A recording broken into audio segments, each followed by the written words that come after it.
Ok.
Bueno, buenos días a los presentes, a las presentes. Es un gusto tenerlos acá en este segundo seminario del cine como herramienta, como estrategia para la enseñanza de la historia. Hoy día nos va a hacer una presentación y quería darle las gracias nuevamente a nuestro colega Otton, también desde México, el cual me señala que también nos va a compartir la presentación para que después yo la pueda difundir entre ustedes. Y también estoy grabando para después también poder compartir la grabación de este material y así después ustedes tengan ahí algún material de consulta con respecto a esto. Así que no quiero quitarle el protagonismo a Otton, nuevamente darle la gracia ahí con la Virgencita de Guadalupe que tiene a su espalda y darle ahí el vamos para que nos pueda comentar lo que es su presentación. Bienvenido, Otton. Muchas gracias, Jesús Lara. Agradezco mucho la invitación para participar en este seminario que quiere ver las posibilidades del cine como herramienta para la enseñanza de la historia. Les platico brevemente un poquito de mí. Yo soy Otón Nava Martínez, yo soy historiador de profesión, licenciatura, maestría y doctorado los he hecho en historia, ¿no? Mi especialidad es la historia de México y particularmente la historia del siglo XIX y del siglo XX. Del siglo XIX me he abocado más a cuestiones culturales, historia del libro, de la prensa, de la lectura en México. Del siglo XX continúo con esas líneas, pero también he explorado el cine mexicano, ¿no? Que desde pequeño siempre me gustó y soy un gran fanático de las películas de los años 30, 40, 50, ¿no?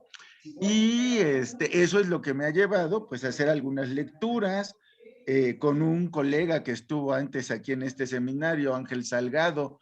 Hemos armado algún curso de cine, ¿no? Pequeñito para los profesores del IEMS. Y bueno, eso es lo que me animó a participar más que nada en este seminario y sobre todo cuando Ángel me propuso que hablara de una película que es una de las películas que tiene una de las historias más extrañas, pero al mismo tiempo más fascinantes del cine mexicano y también del cine mundial, y que de alguna manera abrió el camino a otros realizadores y, y también de alguna manera propició digamos, esa explosión de creatividad, esa explosión de imagen, esa explosión de toda esa magia que es el cine y que se denomina época de oro del cine mexicano, ¿no? A partir de los años 40, ya hasta mediados de los años 50, y que le debe mucho, diría yo, a la película de la que vamos a hablar hoy.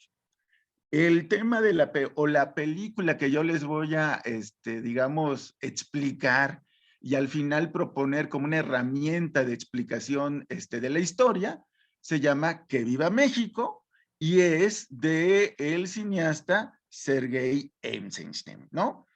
Tengo una presentación para ir explicando quién era Eisenstein, por qué llega a México y qué es su película. Entonces, si me permiten, voy a compartir la pantalla. Si me habilitan la función para compartir pantalla, por favor.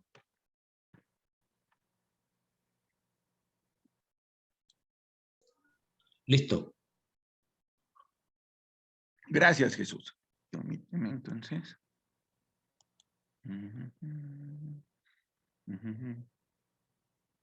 A ver, todavía no me aparece habilitada la función.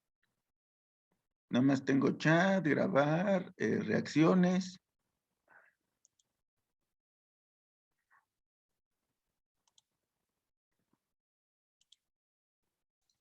Ya está habilitado. ¿Ya está habilitado? Ah, Sí. espérame, entonces déjame ver. Ah, ya vi. Gracias, Jesús, ya lo vi. Gracias. Voy a poner la presentación en pantalla completa, pero si se atora, díganme, y pues la pongo así en pantalla dividida para no perder tiempo. Avísenme, por favor, cuando ya la puedan ver. Sí, sí se ve. Ok, perfecto. Díganme si va corriendo la presentación, ¿no? ¿Sí corre? ¿Sí corre bien? ¿Ven No, la segunda imagen? tienes que ponerla en modo presentación para que corra. Ok, déjame ver. Espérenme, entonces. Voy a dejar de compartir y voy a ver qué pasa. Ok.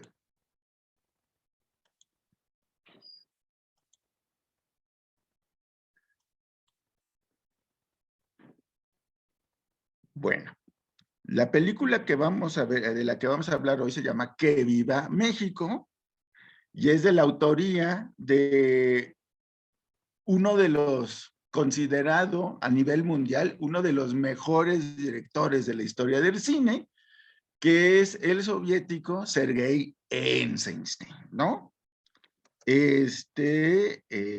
Ok, permíteme. Sigo teniendo un pequeño problema en la presentación. Ok. Ahí va de nuevo. La voy a poner en pantalla dividida para no ir perdiendo tiempo. Después le mandaré la presentación a Jesús para que la puedan ver con calma. Entonces les decía, vamos a hablar de Que Viva México de Sergei Eisenstein, ¿no? Esta película es una de las que les decía, tiene una de las historias más raras y fascinantes de todo el cine mexicano y quizá de la cinematografía mundial, al grado de que si no supiéramos que todo es cierto, parecería la trama de una novela, ¿no? Uno de los críticos de cine más reconocidos en México, llamado José de la Colina, llamó esta película el más bello de los films inexistentes, ¿no? Es una película de la que se ha hablado, se ha escrito, y se ha comentado mucho, pero al final la película como obra total de su autor no existe. Y ahorita vamos a hablar de esa circunstancia. El personaje principal de esta historia es Sergei Eisenstein, ¿no? El afamadísimo director de cine, ¿no? Que nació en la ciudad de Riga en 1898, hijo de un reconocido arquitecto de la época zarista, Mikhail Eisenstein, ¿no? Y de una mujer llamada Juliana Inabova Konstanskaya, ¿no? Hija de un próspero comerciante, es decir, Sergei nace en una familia de clase media y desde muy pequeño sufre algunas crisis familiares. Sus padres se llevaban muy mal. Su madre Julia se lleva al pequeño Sergei a San Petersburgo, ¿no? Porque quería para su hijo un ambiente pues más cosmopolita, más educado. Al final la familia se acabará, el matrimonio se acabará disolviendo en 1908. Ella abandonará a su hijo, se irá a vivir a Francia y Sergei se quedará al cuidado de su padre, que quería para él la carrera de ingeniero, ¿no? Y lo va a inducir a que estudie esta profesión Sin embargo, en ese proceso lo va a sorprender la revolución de octubre de 1917 y el muy joven Sergei va a estar muy, digamos, involucrado en la lucha revolucionaria. De hecho, va a abandonar sus estudios y en 1918 se incorpora al Ejército Rojo, ni más ni menos, y eso le va a provocar un rompimiento con el padre, ¿no? Dentro del Ejército Rojo, además de su entrenamiento militar y de las acciones de guerra en que participa, él entra en contacto por primera vez con el teatro, ¿no? Y es ahí donde descubre lo que vendría a ser su verdadera vocación. En 1920, ya una vez triunfante la revolución, se traslada a Moscú y se involucra en un proyecto llamado Proletkult, es decir, cultura del proletariado, y ahí él se encarga de dirigir, escenificar y montar obras teatrales, ¿no? Él va a escribir dos primeras obras, La Máscara de Gas, Escucha Moscú, El Sabio, ¿no? Y ahí es donde él se va involucrando de lleno en este tipo de expresión artística. Y decide también incursionar como actor y ya a los 25 años empieza a desarrollar sus inquietudes en el cine, ¿no? En esa época, la cultura del proletariado hacía pequeños films propagandísticos, ¿no? Algunos de ellos ya bajo la mirada de Eisenstein, y él los empieza a montar, es decir, empieza a dividir distintas secciones del metraje filmado y las empieza a armar en una secuencia narrativa, ¿no? Y ahí es donde se da cuenta de las enormes posibilidades que tiene el montaje en el cine. No solo para unir piezas sueltas de una película, sino para manipular el mensaje y por lo tanto las emociones que puede recibir la audiencia de la película, ¿no? De hecho, Eisenstein se va a volver famoso por su teoría del montaje, en su momento totalmente revolucionaria, ¿no? En ese momento, Eisenstein empieza a ver todo lo que puede de cine extranjero, europeo y norteamericano, ¿no? Para ir aprendiendo más sobre digamos, esta nueva expresión artística. En 1920 empieza a estudiar la justaposición de imágenes para crear emociones, ¿no? Y las aplica en el teatro, en este proyecto del teatro obrero, ¿no? Y es ahí donde, en medio de una obra de teatro de las que él ya había montado, titulada El Sabio, decide meter a mitad de la obra un pequeño film montado, dirigido y montado por él, que se llamó El Diario de Glumov y que tenía que ver con toda digamos, con toda la obra de teatro, es decir, mezcla teatro con cine, y ahí es donde él empieza a ver que lo suyo, es decir, lo que más le interesa es el cine y va dejando un poco de lado el teatro, ¿no?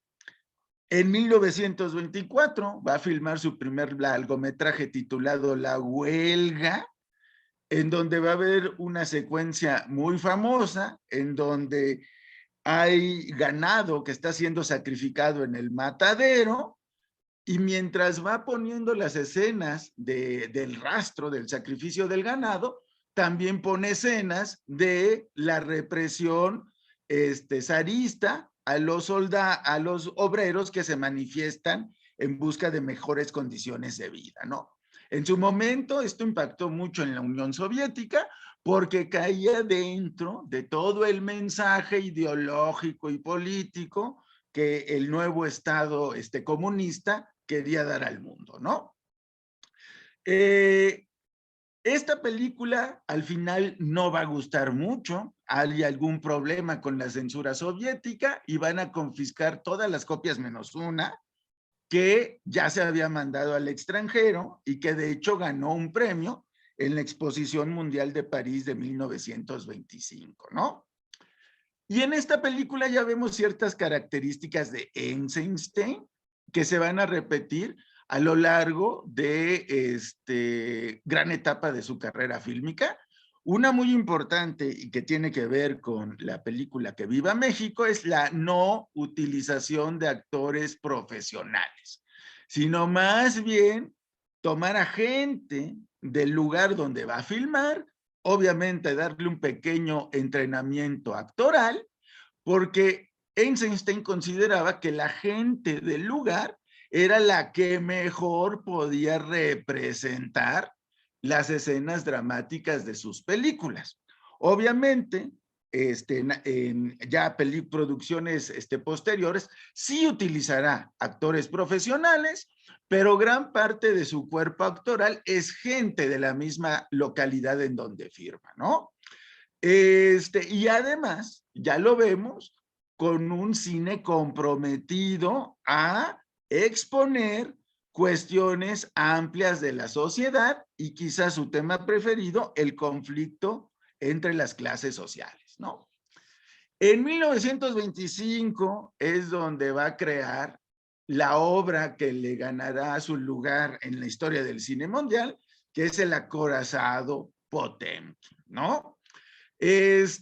Como les dije, ya había tenido algunos problemas con la censura soviética y de alguna manera para congraciarse con el sistema decide agarrar un tema histórico. Es decir, Eisenstein se va al pasado reciente de la Unión Soviética o de Rusia y decide tomar la rebelión o el primer intento revolucionario de 1905, ¿no?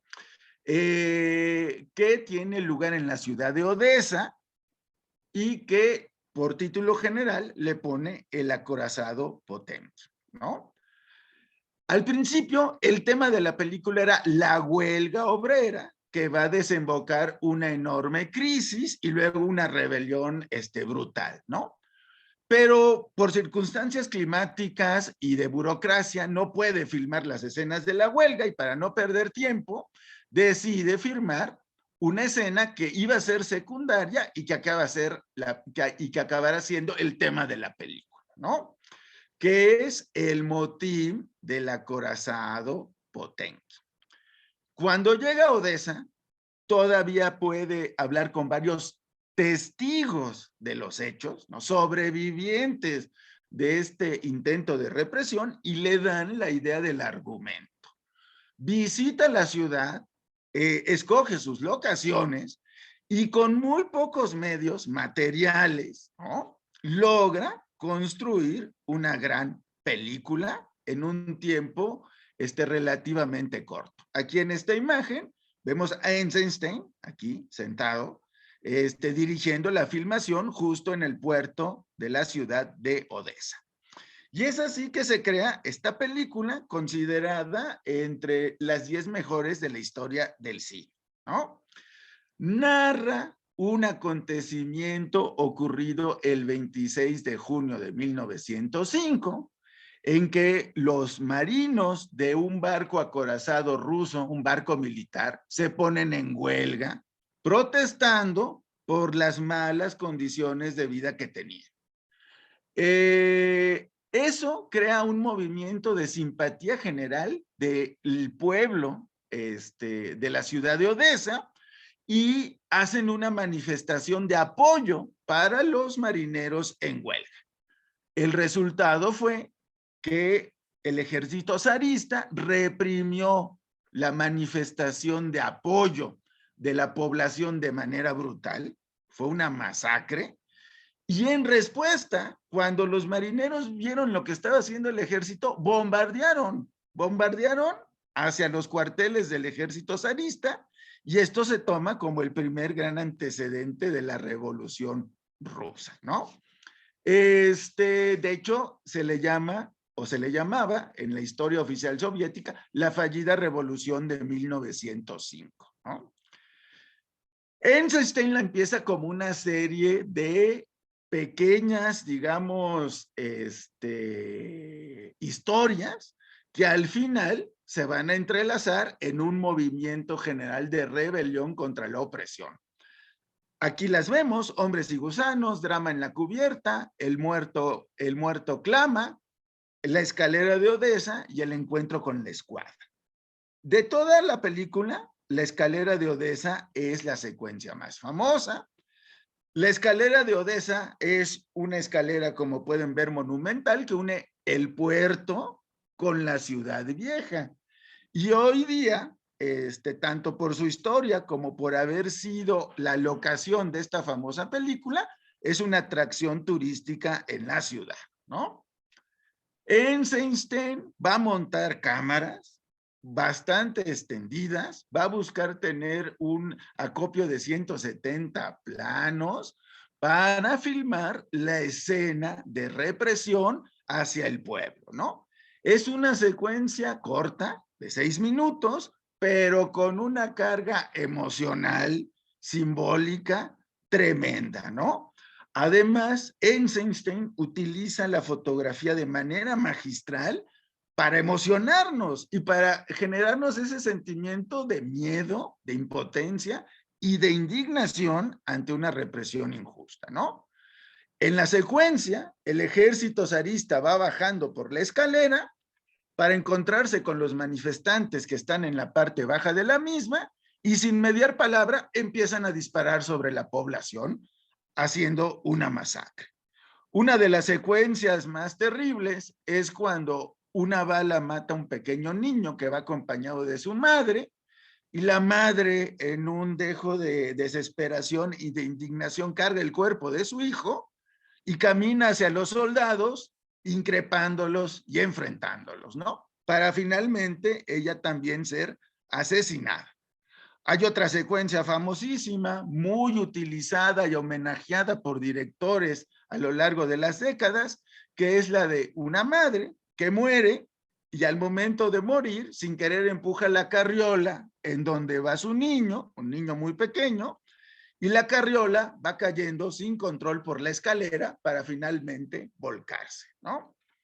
Y lo que queda es la sensación de horror, ¿no? De miedo, de sorpresa, como el de esta señora que quería mediar con los soldados y la respuesta que recibe es una bala en la cara, ¿no?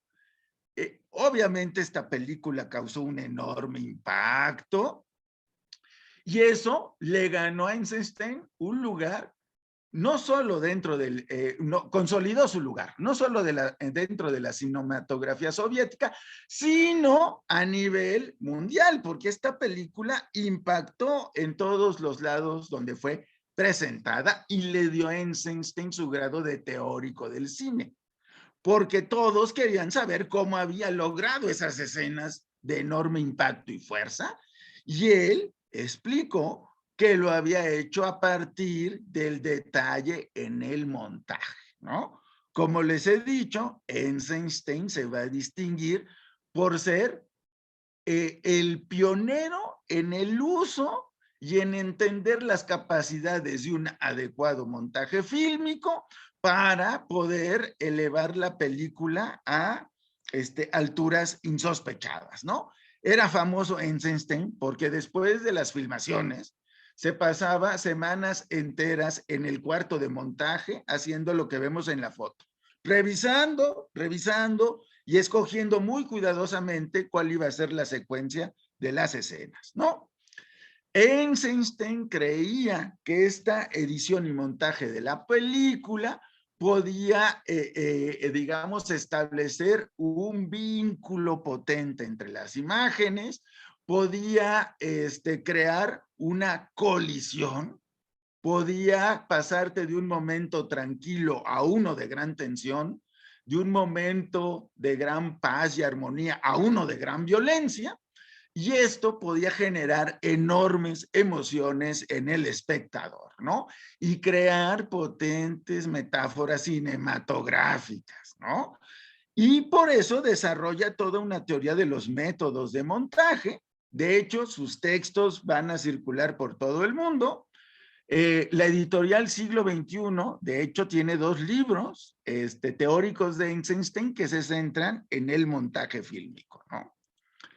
Y es ahí que el sistema de Stalin ve a Eisenstein para algo que ellos querían crear. Y es importante entender qué lugar ocupaba Eisenstein dentro del arte en el sistema soviético. Ya en los años 30, digamos, en los años 20 y 30, la estructura soviética se vuelve, digamos, o produce todo un sistema de cómo se debe manejar el arte y cómo se debe incentivar a los artistas, ¿no? Querían crear la imagen de una Unión Soviética idílica, ¿no? Boyante, próspera, que se viera como una alternativa viable al mundo capitalista, ¿no? Y también querían acabar con la idea preponderante en Occidente, que veía el sistema soviético como un sistema opresivo, particularmente con los artistas y con los creadores en general, ¿no? Los soviéticos decían que su sistema, al contrario, era el más avanzado del mundo porque proporcionaba ayuda estatal a los artistas, los liberaba de los caprichos del mercado y para lograrlo crearon una vasta infraestructura, ¿no? Es decir, había escuelas y había lugares donde los artistas, pintores, escultores, cineastas, podían crear obra, ¿no? Además, tenían todo un sistema de viajes pagados a Europa para la investigación artística. Daban todos los recursos para que sus artistas pudieran exponer en el extranjero. Y dentro de la Unión Soviética, su producción artística tenía fama de ser, digamos, masiva. Es decir, no estar encerrada en un museo elitista, sino estar prácticamente en la calle y ser parte de el panorama visual y cultural del pueblo soviético, ¿no? Y de esta manera los soviéticos decían que hacían del arte una experiencia igualitaria, colectiva, participativa, tanto para el creador como para el consumidor, ¿no? Uno de los, digamos, artistas creadores clave para propagar o para hacerle propaganda a este sistema de arte soviético fue Eisenstein. Y como parte de ese programa de giras, la Unión Soviética le va a pagar un viaje a Europa, particularmente a Francia, y un viaje a Estados Unidos, ¿no? Y es ahí donde va a empezar la historia mexicana de Eisenstein. Eisenstein sale de la Unión Soviética en 1929 con un equipo de 2 asistentes, Grigori Alexandrov y su camarógrafo Eduard Tizet, ¿no? El viaje tenía 3 objetivos principales: dar conferencias en distintos países europeos sobre el cine soviético. De hecho, el acorazado Potemkin era su carta de presentación. Tenía el encargo de investigar sobre el cine sonoro, campo en que la Unión Soviética estaba muy atrasada, mientras que en Europa y Estados Unidos ya era algo común. Y el tercer encargo, filmar una película en el extranjero. Y si podía ser en Estados Unidos y en Hollywood, mejor, porque iba a ser un gran aparato de propaganda soviético, ¿no? Eisenstein hace su gira parisina con bastante, digamos, con, digámoslo así, sentimientos encontrados. Mientras los intelectuales franceses lo alababan, ¿no? La policía francesa y el gobierno no estaban nada contentos con la presencia de Eisenstein en Francia. Lo hostigaban, sacaban desplegados en el periódico advirtiendo del peligro soviético en Francia, ¿no? Y aunque sí pudo exhibir y obtener muchos aplausos con el acorazado Potemkin, En realidad, digamos, la situación era un poco tensa para él. En ese momento se le acerca un ejecutivo de la Paramount, la gran productora norteamericana, y convence a Einstein y le ofrece a Einstein un contrato para rodar una película en Hollywood, en donde podría cobrar hasta $900 a la semana. Einstein ya tenía el plan de ir a Estados Unidos y la oferta de la Paramount le cayó como anillo al dedo. Era lo que estaba buscando y sin mediar más palabra se fue hacia Nueva York y al llegar ahí fue recibido como un verdadero genio, ¿no? Ya algunas de sus películas habían sido exhibidas ahí y de hecho el primer recibimiento y contacto con los Estados Unidos parece ser muy prometedor. Incluso da conferencias en Columbia y en Harvard mientras va camino hacia California, ¿no? Pero seguía digamos, esta tensión, en el sentido de que cuando entró se le pidió respeto a la Constitución de Estados Unidos y prácticamente jurar que no iba a hacer actividades procomunistas en el país, ¿no? Einstein promete lo que sea con tal de llegar a Hollywood y cuando llega a Hollywood está fascinado por ver la industria del cine capitalista, todo lo que da, ¿no? Y empieza a ver sobre todo las cuestiones técnicas, estudios, cámaras y el método de grabación de sonido, que era lo que él quería aprender. En el camino le van presentando a muchas estrellas, pero la única que lo impresiona y con la que logra establecer una verdadera conexión es Charles Chaplin. De hecho, Chaplin y Einstein pasarán agradables veladas en la casa de este último. Por ejemplo, en esta foto los vemos ahí en un partido de tenis, ¿no? Y en una actitud así bastante lúdica. Einstein tenía que firmar esta película con la Paramount y él ya viene con unos argumentos bajo el brazo. El primero se llamaba Shooter's Gold, pero no les gustó porque veían en la película propaganda comunista, digamos, velada, ¿no? Había un periodista y escritor en Hollywood que se llamaba Frank Pease, que cuando se enteró del contrato de la Paramount con Einstein, publicó un panfleto titulado Einstein, mensajero del infierno en Hollywood, ¿no? Lo llamaba perro rojo, lo acusaba prácticamente de ser una especie de bárbaro sanguinario que venía a Estados Unidos disfrazado de cordero, ¿no?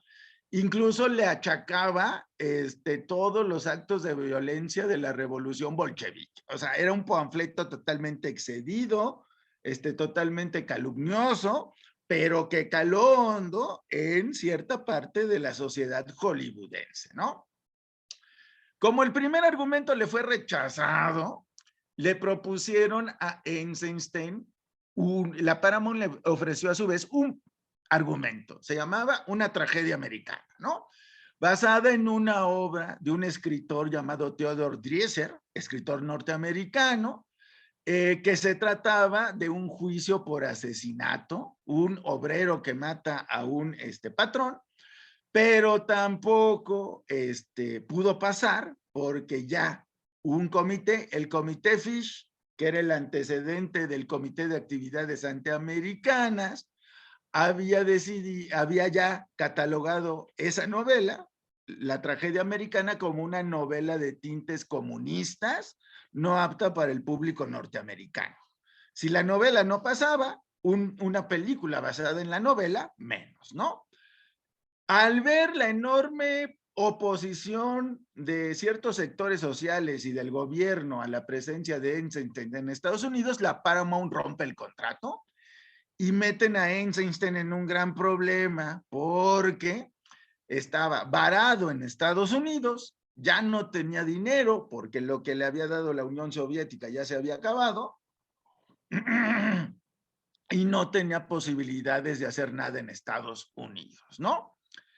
Y sobre todo, él estaba consciente de que si regresaba a la Unión Soviética sin haber filmado una película, su gira iba a ser considerada un fracaso, con todo lo que eso le podía implicar en el plano personal ante la terrible burocracia stalinista, ¿no?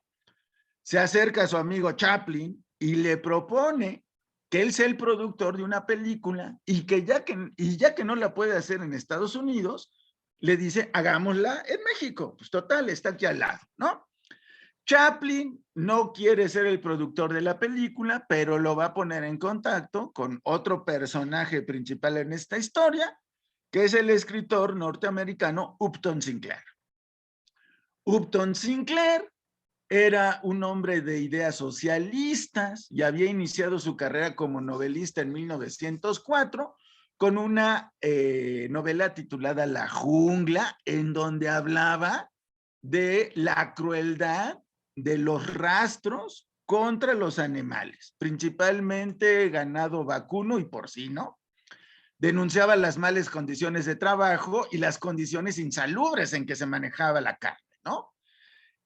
Esta novela fue un éxito, curiosamente un éxito de ventas, sobre todo por el escándalo al revelar cómo se manejaba la carne en los rastros. Fue tal el reconocimiento que Sinclair obtuvo de esta novela que el mismo presidente Theodore Roosevelt, que no era para nada afín a ideas socialistas, tuvo que recibirlo en la Casa Blanca para otorgarle un reconocimiento, ¿no?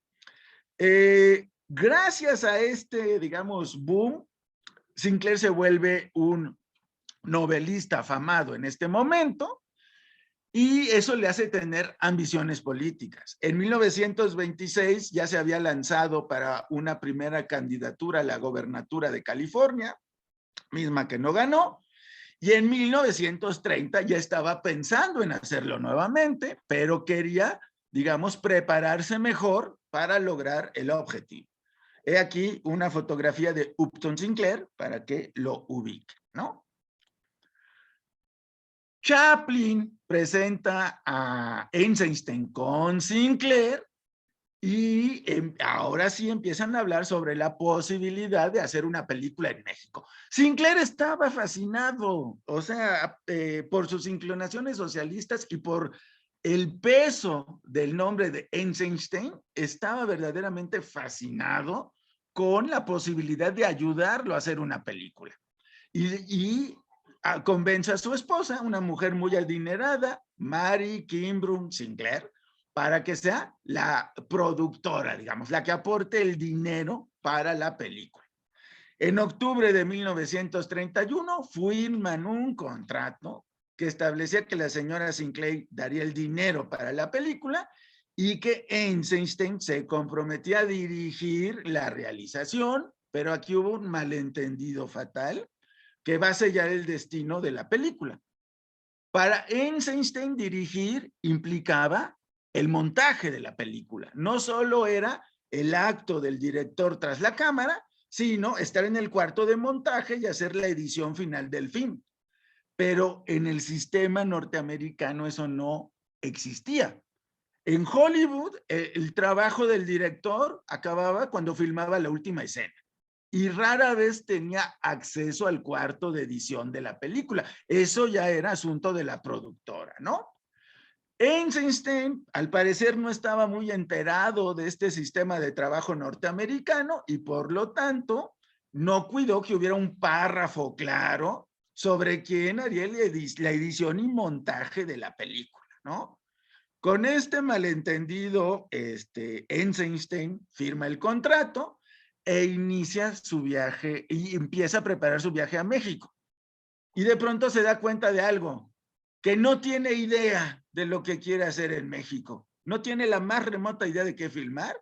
Y entonces, aunque está muy entusiasmado, empieza a documentarse, ¿no? Él ya tenía alguna idea de México. En 1920 había montado una obra llamada El Mexicano de Jack London y de hecho había diseñado el vestuario, pero ya con el viaje en ciernes, en Hollywood empieza a comprar libros sobre México y hubo dos que lo influenciaron grandemente. Uno llamado Ídolos tras los altares de la escritora norteamericana Anita Brenner y que narra todo el ambiente cultural de México entre 1921 y 1928 y sobre todo narra los inicios del muralismo mexicano y dedica grandes párrafos, por ejemplo, a los murales de Diego Rivera en la Secretaría de Educación Pública. Y otro texto que va a influenciar grandemente a Eisenstein es el Mexican Folkways, que es una revista escrita en inglés, pero cuyo tema principal eran costumbres, tradiciones, trajes regionales mexicanos. La editora era Anita Brenner y uno de sus colaboradores más importantes y el que le había permitido esa edición era Diego Rivera. Con estas dos lecturas, Eisenstein emprende el viaje a México y ya va teniendo por lo menos una idea de lo que quiere hacer aquí, ¿no? Eisenstein llega a la Ciudad de México en diciembre de 1930 con su equipo de Grigori Alexandrov y Edward Tizet, ¿no? Él ya venía con una enorme fama. En México ya se habían exhibido sus películas y ya se tenía idea de quién era este señor, ¿no? Al grado de que varios periódicos lo fueron a entrevistar, entre ellos El Universal, que publicó una entrevista el 9 de diciembre de 1930. Eisenstein decía en la entrevista: durante un mes aproximadamente me dedicaré a estudiar el ambiente mexicano y después procederá a la manufactura de la película basada en el asunto local. Tras este estudio decidiré si la obra la basamos en un argumento determinado o en una exposición fiel del país, de sus costumbres y de su pueblo, documentándome previamente en visitas que realizaré al Distrito Federal y regiones inmediatas, al Istmo de Tehuantepec, a Yucatán, pues no omitiré por ningún motivo las famosas ruinas de Chichén Itzá, y mi interés en el folclore local es enorme. Como vemos, las lecturas hicieron efecto y Eisenstein ya quiere retratar lo que era la base de este nacionalismo mexicano surgido en los años 20, que era la cultura popular y el México indígena, ¿no? Sin embargo, el gobierno mexicano también tomó sus precauciones, porque no estaban muy seguros de lo que iba a filmar este señor, y le ponen una serie de, digamos, asesores, que más que asesores eran como censores, y su principal misión era vigilar que Eisenstein no grabara nada de migrante para la imagen de México en el extranjero, ¿no? Entre los más notables estaban el etnólogo Agustín Aragón Leiva, que va a acabar haciendo muy buena amistad con Eisenstein, y el artista Adolfo Besmugar, que es uno de los creadores de este lenguaje nacionalista mexicano en el arte. El 11 de diciembre, Eisenstein, fascinado, va a la villa de Guadalupe y empieza a filmar sus primeras escenas, las procesiones guadalupanas a la basílica, ¿no?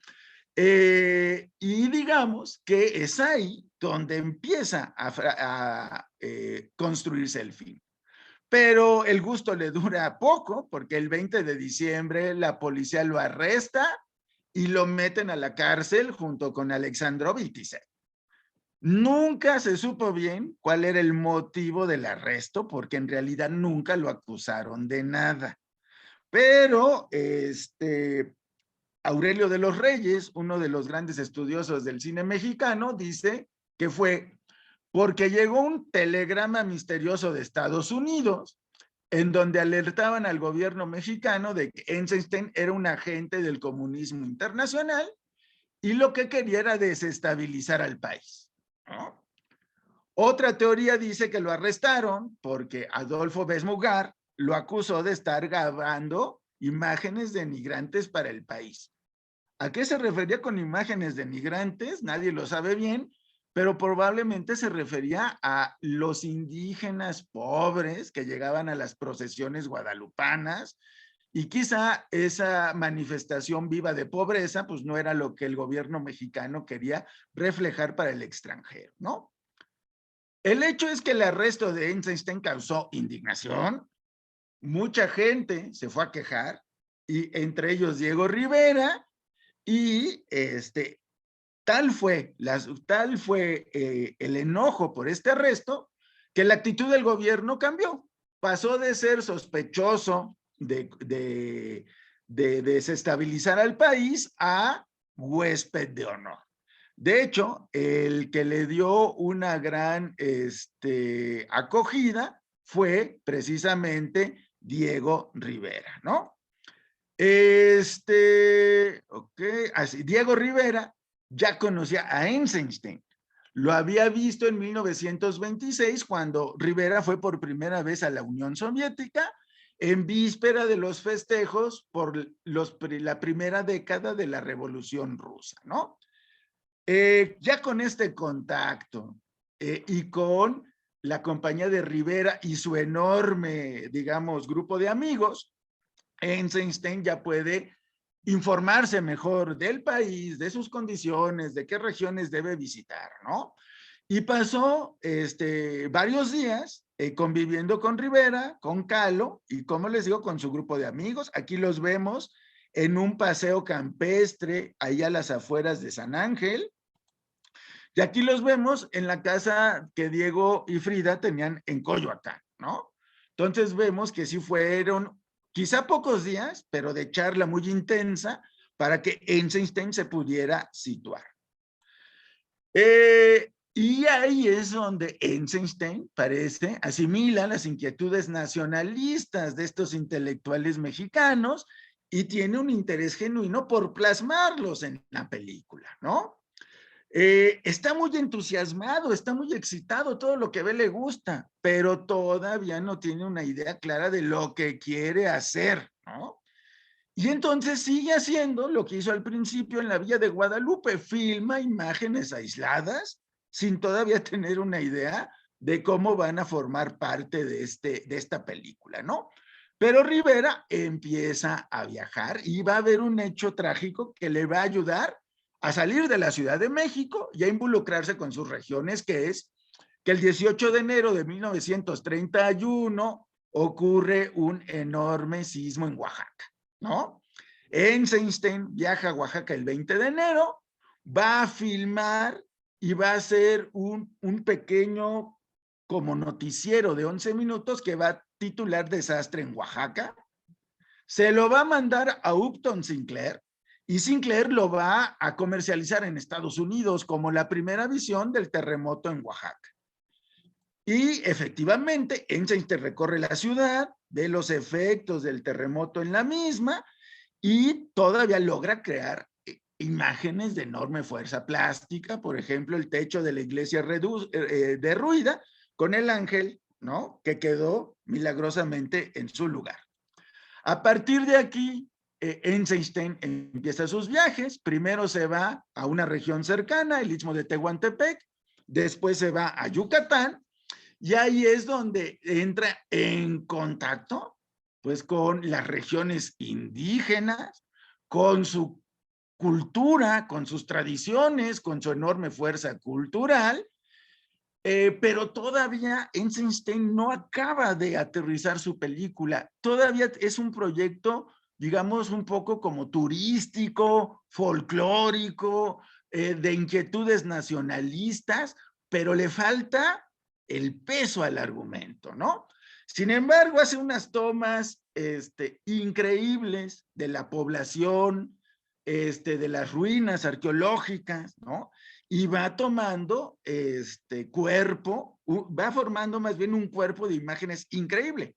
Aquí tenemos a Eisenstein y a su camarógrafo Tisset en el Istmo de Tehuantepec.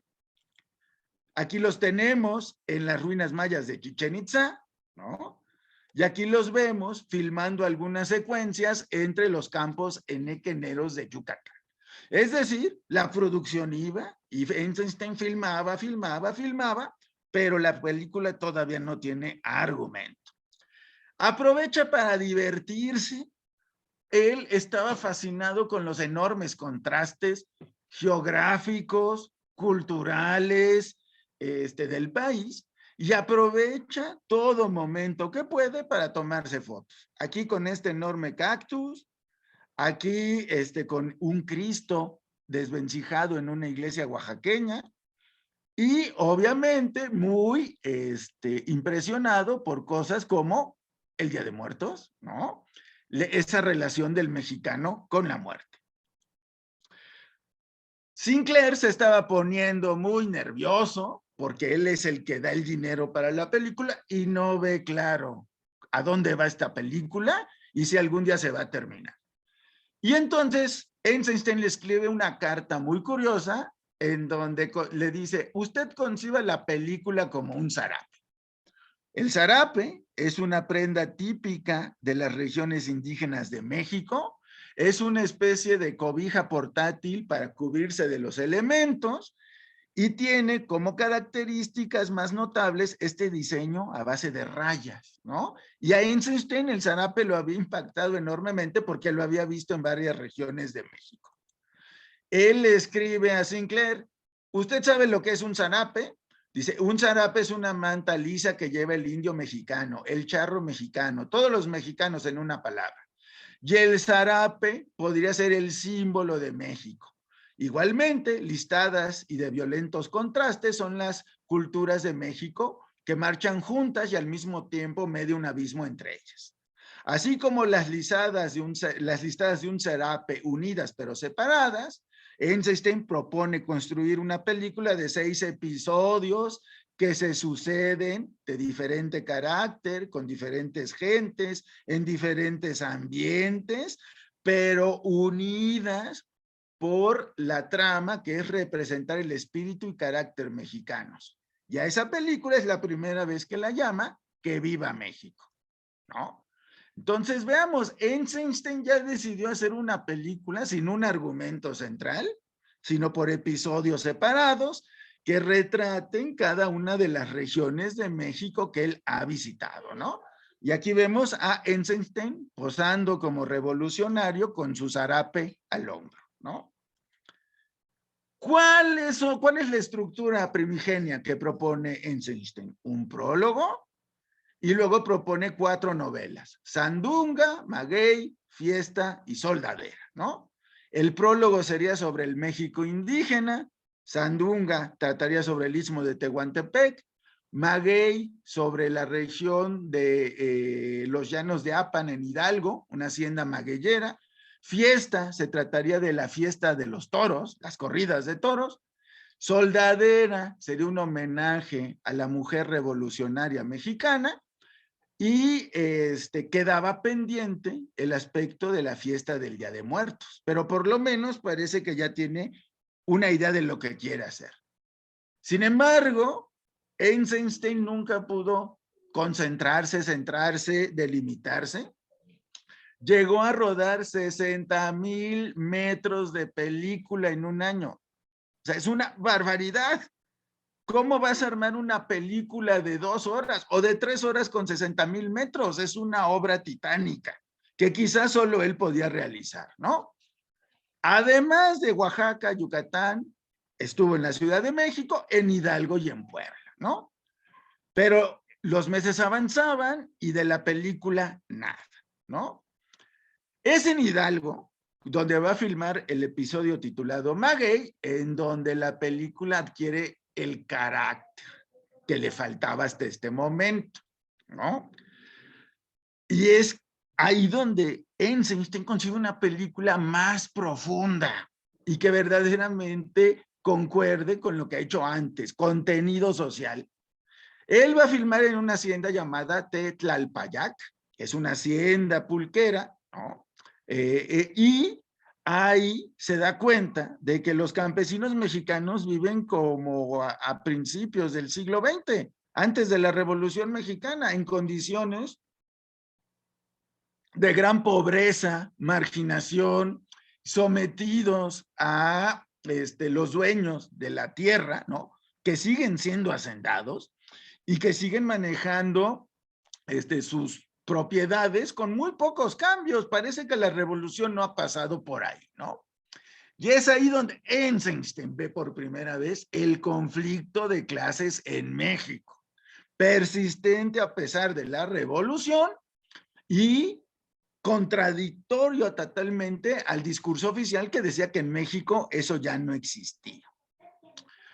Va a haber un hecho que lo va a impresionar. El actor del pueblo que va a utilizar para protagonista de esta escena, justo después de que él graba toda la historia de Maguey, el actor protagónico, les digo, un muchacho de la propia hacienda, mata en un accidente a su hermana, le da un tiro y el hacendado de la hacienda lo persigue con su cuerpo armado a través de los magueyales, lo toman preso y lo, digamos, de alguna manera golpean y atormentan de forma brutal, lo acaban matando. De una manera muy parecida a lo que Eisenstein había filmado y que supuestamente era ficción. Eso lo impresiona, o sea, eso lo pone mal y de hecho le confirma que ese va a ser el tema de la película, ¿no? Ya quiere abandonar ese folclorismo superficial y darle peso social a la película, solo que tiene un problema. Lleva casi 6 meses filmando y obviamente ya filmó en Yucatán, en Oaxaca, en Puebla, entonces tiene que encontrar una manera de mediar entre lo que ya filmó y lo que quiere hacer, ¿no? Pero tiene otro problema. La Secretaría de Gobernación sigue sospechando mucho de Eisenstein porque los informes de sus asesores en su mayoría no son nada favorables. O sea, sí le dicen, está filmando cosas raras, filma castigos a peones, filma actos de represión. Y entonces Eisenstein tiene que ponerse al día y tiene que llegar a un acuerdo con el gobierno mexicano para que le permitan seguir filmando, ¿no? Y empieza a exponer cuál es el argumento del film y obviamente se cuida muy bien de decir que le va a dar esa carga social que ya ha pensado, ¿no? Finalmente llega a un acuerdo. La Secretaría de Gobernación le dice que le va a seguir filmando siempre y cuando el material revelado sea, digamos, censurado por los cónsules mexicanos en Nogales y en Los Ángeles. A cambio, le van a conceder a Eisenstein que se lleve el material para revelarlo en Estados Unidos, ¿no? ¿Qué es lo que él quería hacer? Esto lo ponía en un aprieto porque si no pasaba la censura y le cortaban grandes trozos de película, implicaba volver a filmar, ¿no? Cosa que seguramente no podría ser. Ya las circunstancias eran muy difíciles, ¿no? En ese momento es que en enero de 1932 rompe con Upton Sinclair. Sinclair, después de un año de estar dándole dinero a Eisenstein y al no ver claro nada de la película, solo pequeños fragmentos, le corta el financiamiento de tajo, le dice que ya no le va a dar más dinero, que le mande todo lo que filmó y que él además tiene que regresar a Estados Unidos, pues para ver cómo van a arreglar el desastre, así opina Sinclair, en que ha acabado la película, ¿no? Eisenstein, al no tener dinero, pues tiene que dejar de filmar y como está obligado por un contrato, manda todo el material filmado a Estados Unidos. Y tarda por lo menos 2 meses en que el gobierno mexicano, el gobierno norteamericano le dé una visa de acceso. No lo quieren dejar entrar. Y cuando por fin logra entrar, que es en marzo de 32, le prohíben expresamente ir a California. Él entra en un pequeño auto con Alexandrov y Tisset y tienen un permiso que dice que solo pueden llegar a Nueva York y de Nueva York agarrar un barco para regresarse a la Unión Soviética. Bueno, Eisenstein a regañadientes hace esto, llega a Nueva York Y ahí es donde empieza a negociar con Sinclair. Le dice, déjame los negativos, yo monto la película y la acabo. Pero Sinclair no está muy convencido. Finalmente le muestra en Nueva York algunos tramos de película y Eisenstein está muy emocionado por las imágenes que ha logrado, ¿no? Hacen un acuerdo, Sinclair y Eisenstein, en donde Sinclair le dice, sí te voy a mandar todo el material para que tú lo montes, pero en realidad nunca lo hace. Eisenstein tiene que salir a la Unión Soviética y nunca más volverá a ver el material que filmó en México, ¿no? Sinclair estaba muy enojado, sentía que Eisenstein lo había estafado y se había aprovechado de él, y entonces decidió no darle los metrajes como una especie de venganza personal, ¿no? Esto a pesar de que el gobierno soviético y el gobierno mexicano hicieron acercamientos intentándole comprar los rollos de película, pero Sinclair se negó. A cambio, se las dio a un naciente director norteamericano llamado Sol Lesser, que sería famoso porque en los años 30 haría una enorme serie de películas de Tarzán, ¿no? El hombre mono.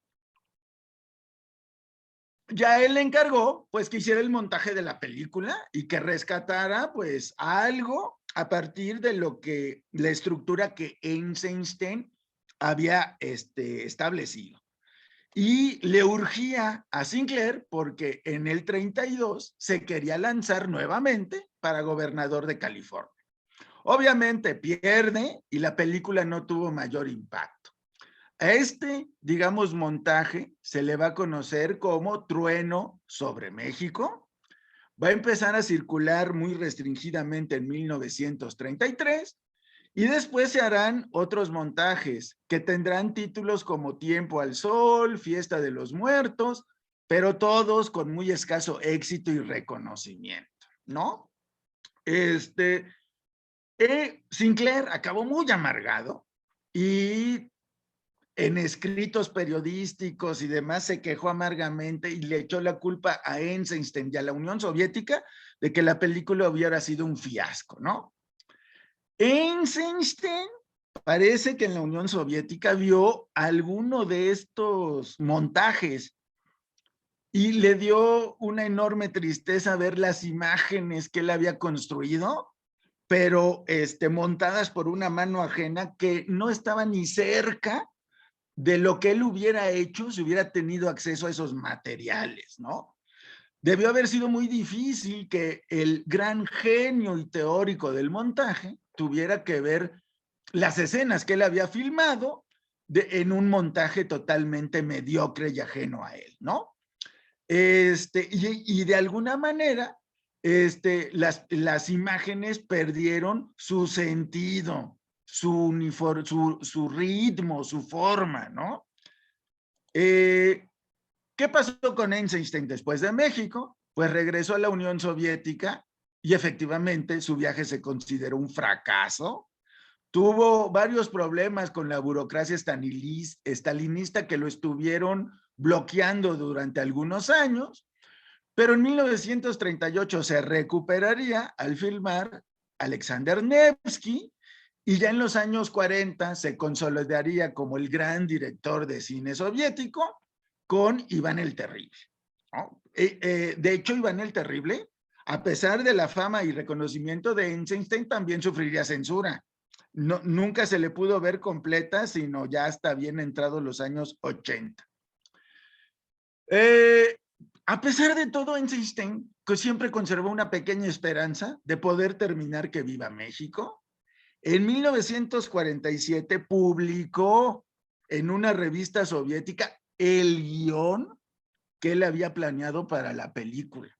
Y ahí le explicaba al pueblo soviético lo que sería esta gran obra sobre México.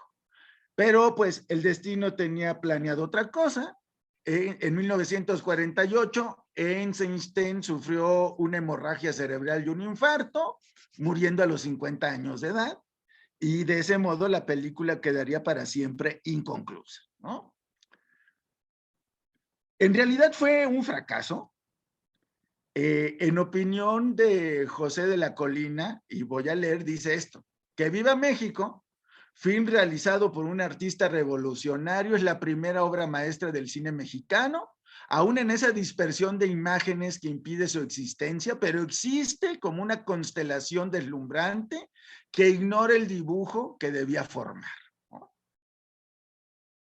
A pesar de que Eisenstein nunca pudo tener acceso a sus materiales y montar la película, la primera edición que se hizo de ella, Trueno sobre México, la que hizo Sinclair, sí fue conocida por varias personas importantes del cine mexicano y los calaría muy hondo y marcaría la ruta del cine. Uno de los personajes que más influenció fue que tengo entendido, ya vieron en la sesión pasada, Emilio el Indio Fernández, ¿no?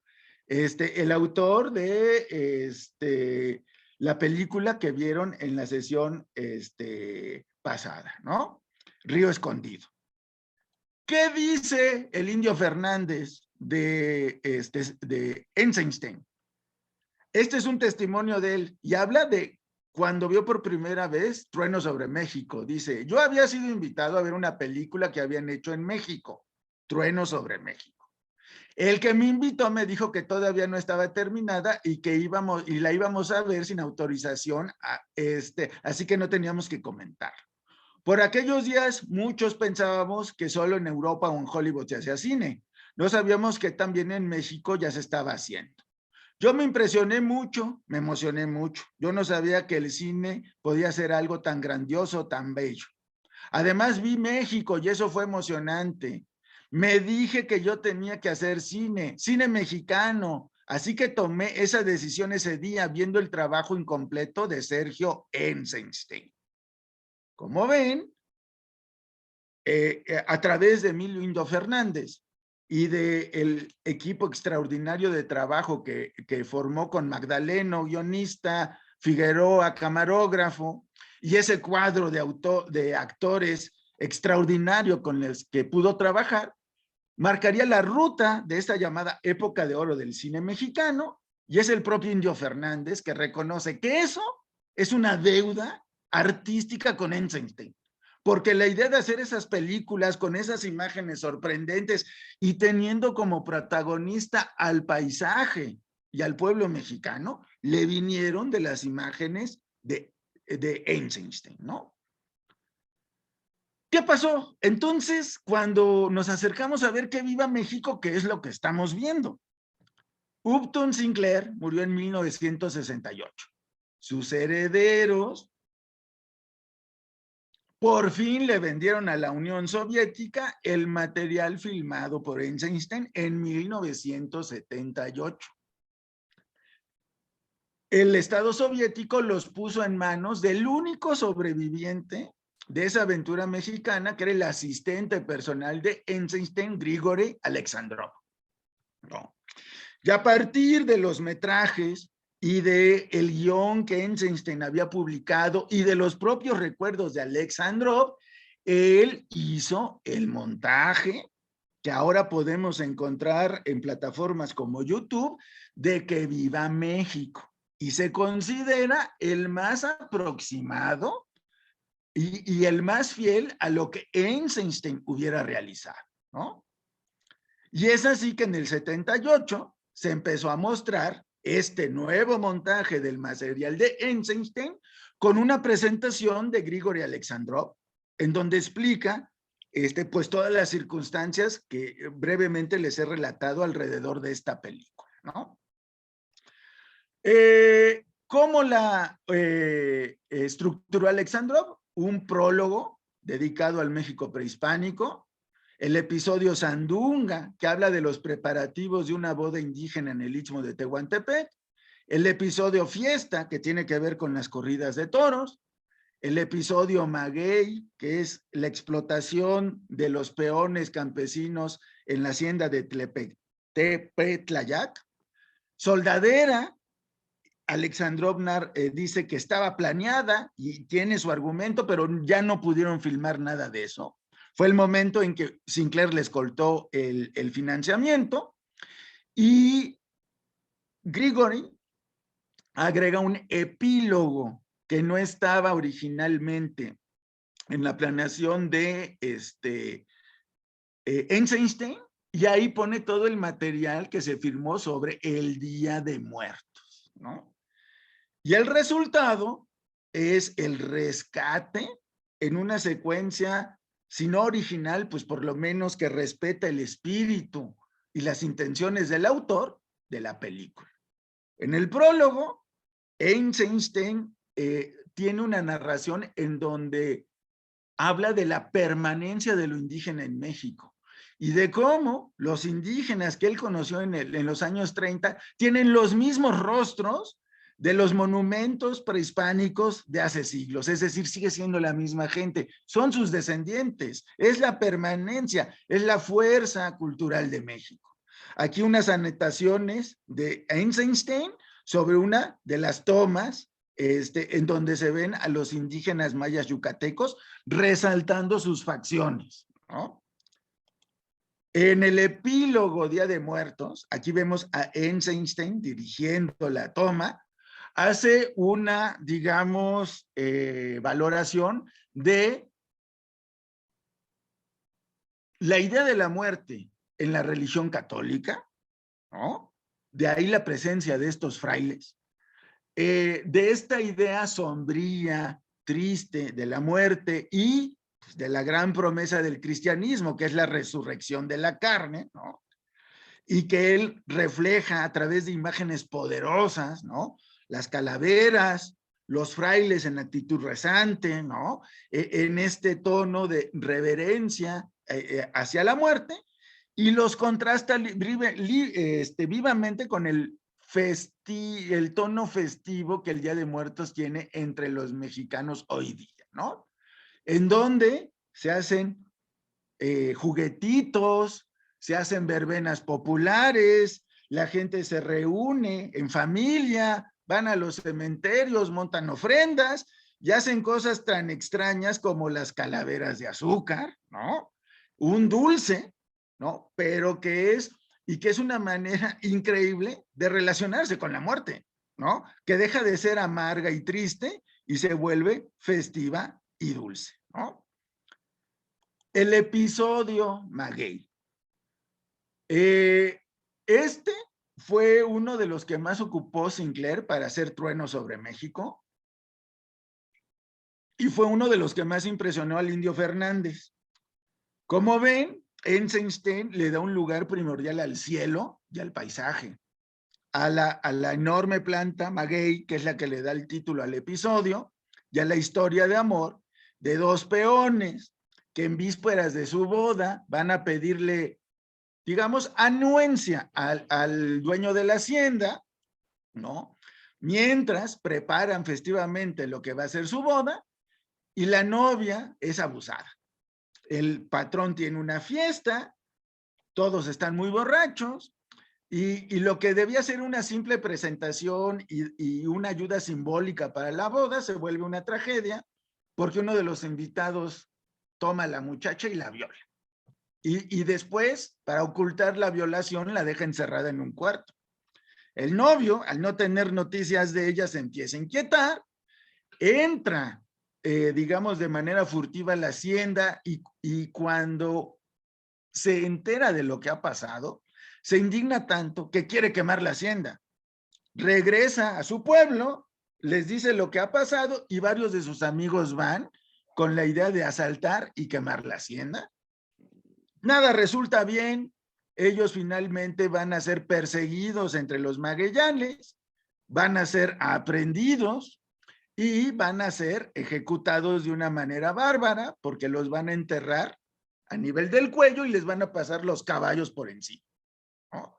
Entonces, eso acaba en una tragedia. Finalmente, la campesina es liberada solo para llegar a ver el cuerpo de su novio desfallecido en medio del campo, ¿no?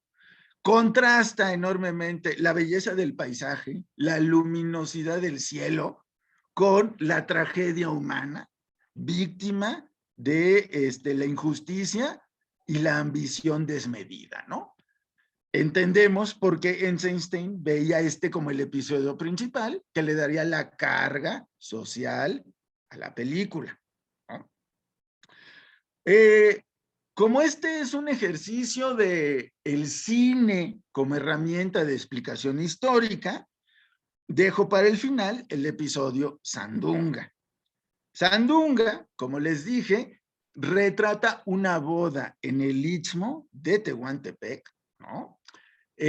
Como saben, o quizá no lo sepan, dentro de todas las regiones indígenas de México, el Istmo de Tehuantepec, ubicado en el estado de Oaxaca, es peculiar porque ahí la mujer indígena tiene una enorme presencia social. A diferencia de otras regiones indígenas en donde la presencia de la mujer está totalmente sometida al hombre, en el Istmo las mujeres tienen una vida activa en el mercado, en la familia, en las decisiones del hogar, y predomina su presencia en los pueblos, sobre todo Tehuantepec, Juchitán y demás, ¿no?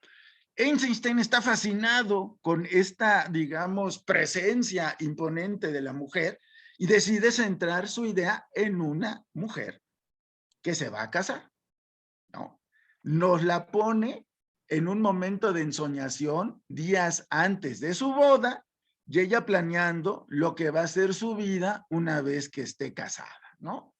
Después nos retrata todas las ceremonias que tienen que ver con la pedida de mano y la entrega de la novia en la iglesia.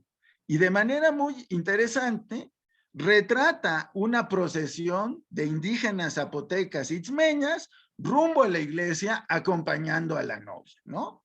La procesión tiene dos partes, una donde van a dejar, digamos, cooperaciones para la boda, que es lo que llevan en estas enormes jícaras, y otra cuando ya es el propio día de la boda y las mujeres aparecen ataviadas con esta prenda hecha a partir de encajes y que se llama resplandor y que les da esta apariencia de ser como flores gigantes y que es muy famosa gracias a que Frida Kahlo la utilizó en varios de sus cuadros, ¿no?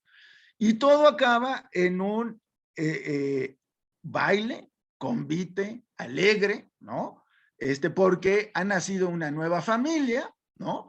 Que va a tener su fuerza y su sustento en el trabajo de la mujer y en la sana administración que haga del trabajo del hombre, ¿no? ¿Por qué les digo que este episodio me llama la atención?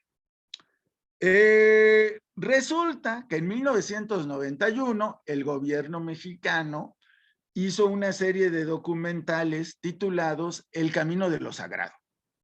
Y hay un documental titulado Que sí quede huella y retrata una fiesta indígena en el Istmo de Tehuantepec en 1991. Es decir, 60 años después de que Eisenstein filmara sus escenas, un grupo va a filmar una nueva ceremonia indígena en el Istmo y ahí se van, utilizan parte de las imágenes de Eisenstein y las contrastan con sus imágenes actuales, ¿no? Y el resultado es extraordinario porque creo que ahí se refleja una parte muy interesante de lo que el cine puede aportar a la enseñanza de la historia, ¿no? El cine es obviamente una cantera inagotable para acercarnos al pasado desde múltiples vistas, ¿no? Si la tomamos como un documento de la época en que se realizó, pues de alguna manera es un retrato del mundo en 1931, ¿no? Y particularmente de México.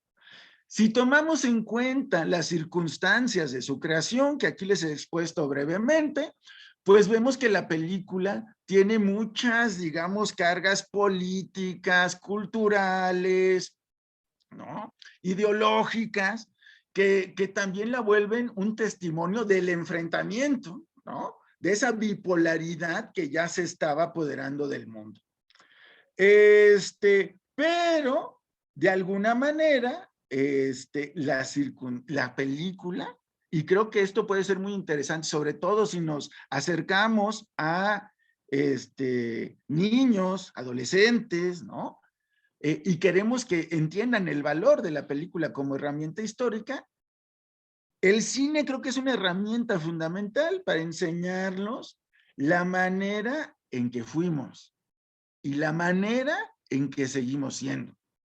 En el caso el episodio Sandunga y del documental Que sí quede huella, creo que esto queda muy plasmado, ¿no? Porque la filman en la misma ciudad, ¿no? Uno ve los tipos físicos que captó Eisenstein y ve a las señoras tehuanas del 91 y son las mismas caras, ¿no? Y hay continuidades, porque las fiestas se siguen celebrando básicamente de la misma manera. Hay cambios, obviamente. Hay cambios en la música, hay cambios en lo que se consume, ¿no? Por ejemplo, en la época de Eisenstein, pues no había cerveza. En el 91 la cerveza corre a raudales, ¿no? Hay cambios en el traje regional, ¿no? Ahora los trajes son mucho más vistosos y mucho más bordados. En el 31 eran más sencillos, pero la estructura del traje sigue siendo la misma. Entonces es un testimonio que nos permite ver continuidades y rupturas, lo que sigue siendo y lo que ya no es, pero sobre todo permite ir percibiendo los cambios de una misma comunidad a través de las décadas, a través de este testimonio increíble, ¿no? Es, por lo tanto, creo que abre más bien una enorme gama de posibilidades del uso que le podemos dar a una película. Tampoco se trata de que tratemos de ubicar una película que esté en nuestro lugar de residencia y que nos ayude a, digamos, involucrar a los jóvenes en esta apreciación del pasado, pero con ejemplos tomados de otro lugar. Quizá puedan entenderlo. Por eso les voy a dejar las señas de este documental para que vean el manejo que hicieron los documentalistas de la película de Eisenstein y cómo hay ciertas maneras en donde las imágenes van a la par. La procesión, la llegada a la iglesia, la pedida de la novia. Y creo que ahí podemos darnos una idea de la enorme gama de posibilidades que el cine nos puede brindar, ¿no? Bueno, creo que ya hablé bastante. Les dejaría espacio para preguntas, comentarios. Y bueno, por mi parte, esta sería mi exposición. Muchísimas gracias. Muchas gracias, Otto, por la presentación y por esa reflexión final del cine como herramienta que puede servir ahí para hacer análisis comparativo, histórico, de continuidades o rupturas, como tú señalabas. Bueno, yo dejo abierto el micrófono para que Carlos, Gabriel, Alicia, Jorge, Andrea, Pau, Valentina, Nina, Marco, Ignacio, Ave o Sergio puedan hacer las preguntas que quieran.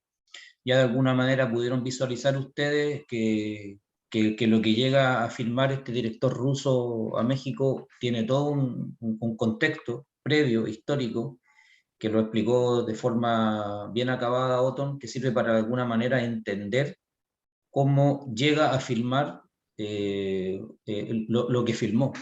Y bueno, lamentablemente no acaba el proyecto, pero sí queda el registro o la intención de lo que ese director quiso plasmar con estas filmaciones que hizo en esa época. Así que, por favor, quienes quieran participar, dejo abierta ahí la ronda y levantan la manito y les voy dando yo el orden de preguntas.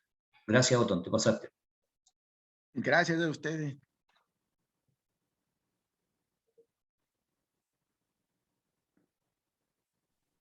Jesús, disculpa, quisiera hacer una consulta. ¿A Sí, qué sí. público podemos hacer clases y profesor de historia?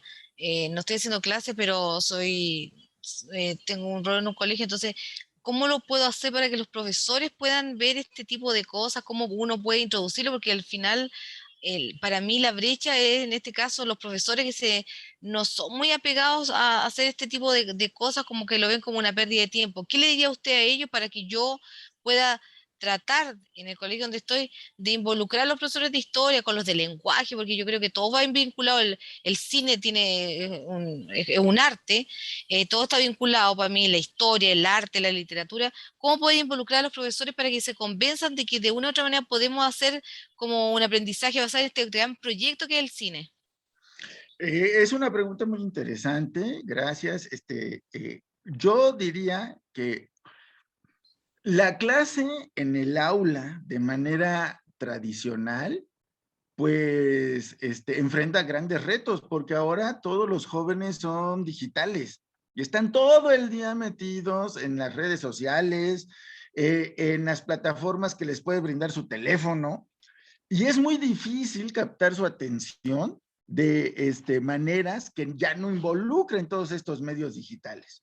Yo creo que una manera de concientizar a los profesores de la importancia de estos ejercicios es precisamente decirles que si no nos acercamos a los jóvenes a través de las plataformas modernas, la simple exposición oral del profesor en la clase quizá no sea suficiente para lograr los objetivos de los cursos de historia, sea cuales sean, ¿no? Hay algo muy interesante, por ejemplo, igual ejercicios podrían ser, en el caso de la película Que Viva México, el montaje final que hizo Alexandrov dura casi 2 horas. Dejarles fragmentos. No es necesario que los muchachos vean toda la película, por ejemplo, pero en el YouTube, es decir, vas a ver tal parte de esta película, por ejemplo, el episodio Maguey, y te voy a dejar un pequeño cuestionario que vas a tener que resolver para demostrarme que viste la película. El muchacho se mete a YouTube, ve la película, tiene que estar atento porque hay un cuestionario de por medio, ¿no? Y de paso, ya a partir de saber que sí vieron la película y de que a través de sus respuestas más o menos entendieron el sentido de la misma, poder hacer otros ejercicios, poder hacer más preguntas que nos ayuden a afianzar lo que vieron como una herramienta de aprendizaje, ¿no? Entonces creo que es importante concientizarnos pues de nuestra época, de la relación que tienen los jóvenes con la tecnología y con todo lo que circula en el internet, y tratar de ir creando ejercicios y adecuarlos para que el acercamiento a la historia también involucre estas plataformas y de alguna manera se les haga más atractiva, ¿no? Gracias, gracias por la respuesta, súper. Muchas gracias. Qué bueno que te pude responder, Alice. Adelante. Viene Ángel y luego Carlos. Uh-huh, uh-huh.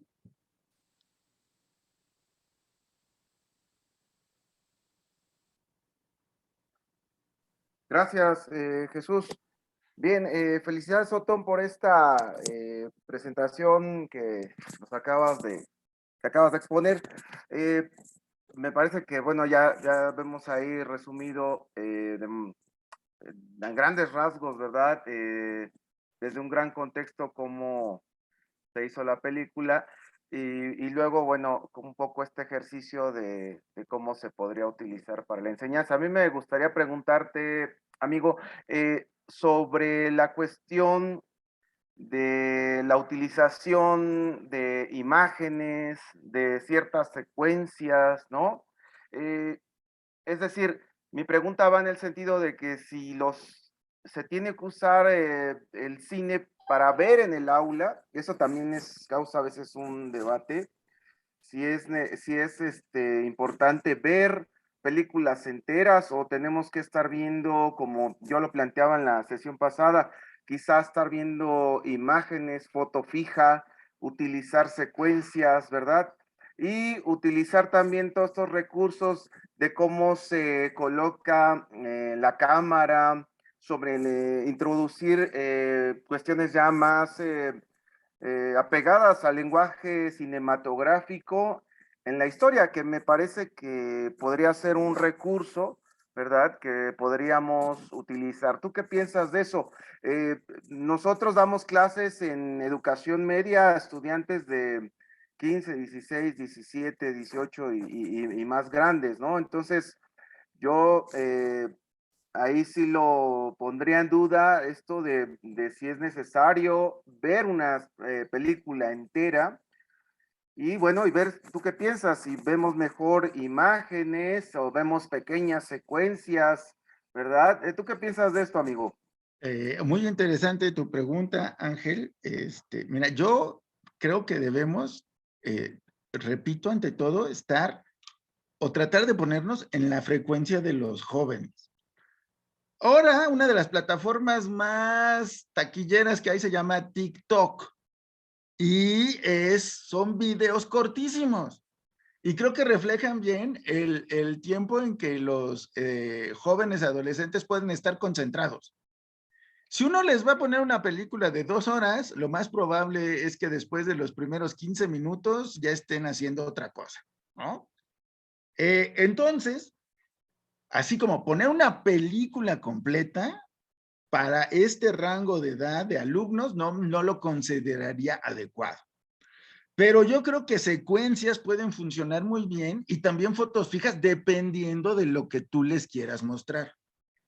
En la exposición hablé de el acorazado Potemkin y de la secuencia de la escalinata de Odessa, que es impactante. Si tú estás, por ejemplo, en el tema de Revolución Rusa y quieres explicar las condiciones de opresión del pueblo ruso y de cómo el gobierno era totalmente autocrático y no permitía ninguna crítica, creo que la secuencia de la escalera de Odessa podría ser muy buena porque además dura 6 minutos.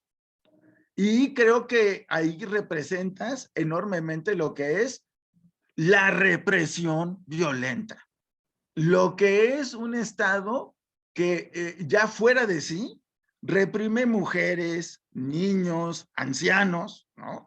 Y obviamente eso te puede servir de explicación para la revolución de 1917, ¿no? El grado de hartazgo y de indignación que ya tenía el pueblo ruso y que los mueve a hacer una revolución de corte socialista, ¿no?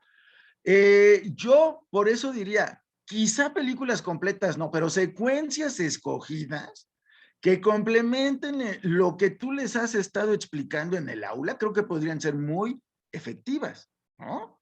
Sobre todo si después los invites a que te expliquen lo que vieron, que te digan qué les impactó. La escena de la escalera de Odessa tiene secuencias muy violentas.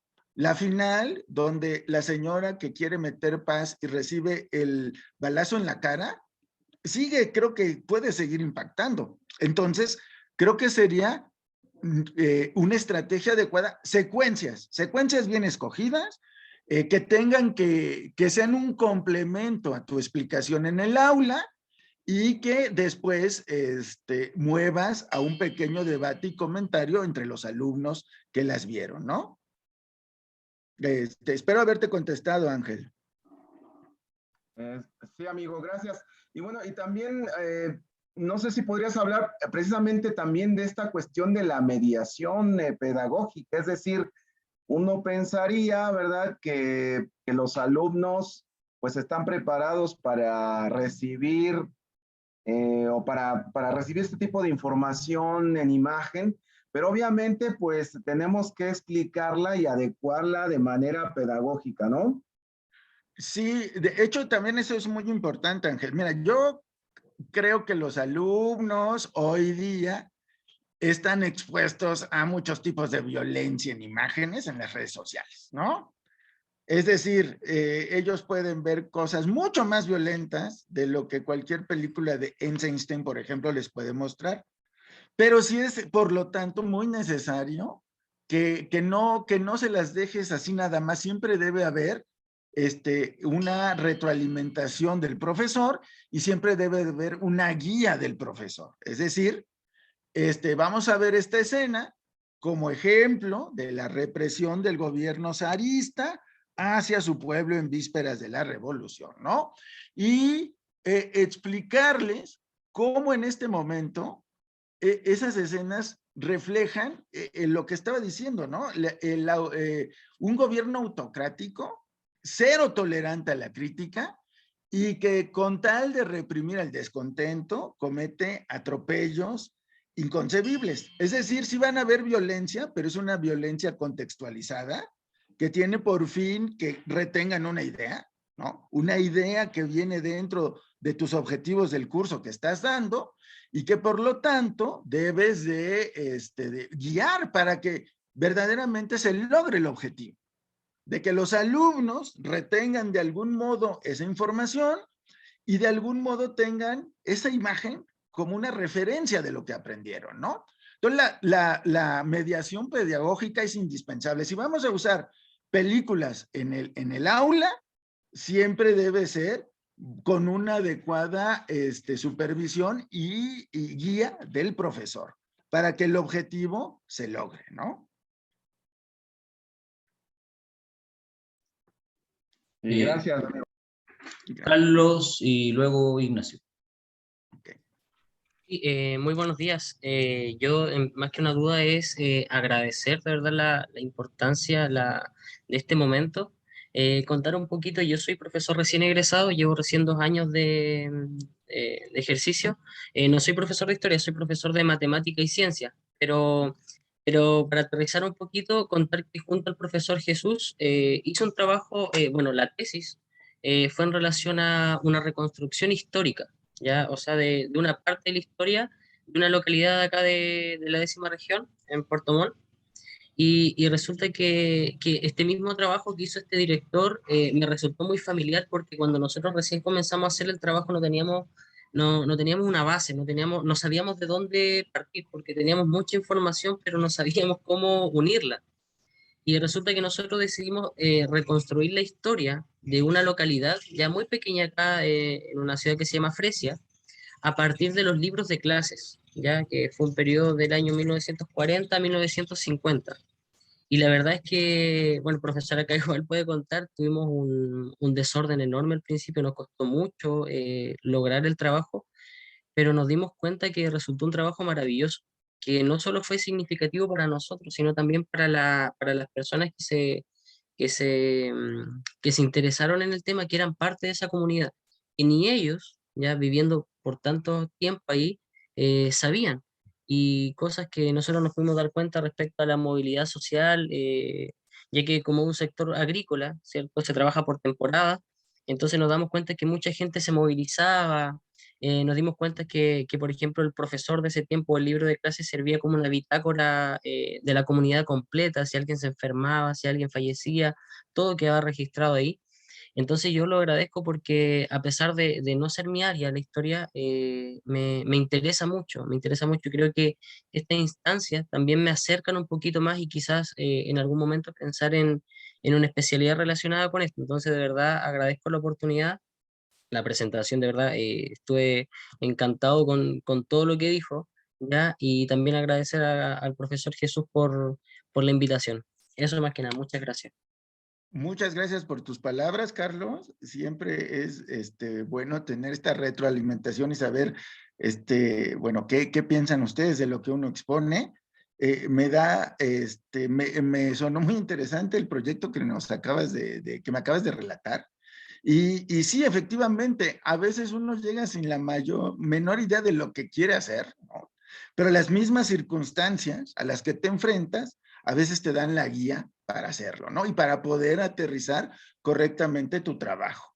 Así me lo acabas de decir y exactamente eso fue lo que le pasó a Eisenstein, ¿no? Ya estando aquí, ya habiendo filmado, encontró por fin el tema de su película.